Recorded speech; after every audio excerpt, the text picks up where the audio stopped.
Est-ce qu'elle y avait pensé lorsqu'elle avait acheté en seulement 20 minutes, et se décidait aussitôt la visite terminée, qu'elle avait faite seule, juste accompagnée de l'agent immobilier? Parce qu'elle s'en souvient maintenant. C'était bien là qu'il l'avait déposée pour aller garer sa voiture, devant ce panneau bleu qui indiquait le nom de la rue.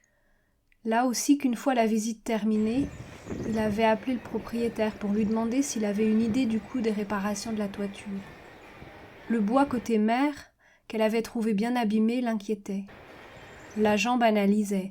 Elles y passaient toutes les maisons ici. La mer ronge même celle du 3e front de mer.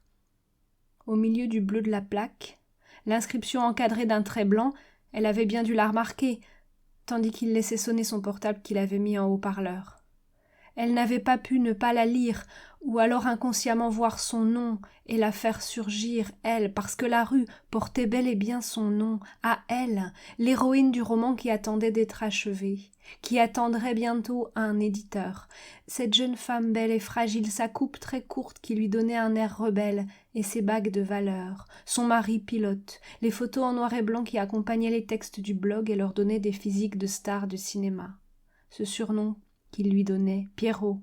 Les textes publiés sur un blog arrivaient les uns après les autres. Puis il y avait eu Pierrot au cimetière, quand on enterre son homme, le statut de tragédienne qu'elle endosse alors. Pierrot comme le nom de la rue, et tout au bout la villa baptisée de même, les Pierrots.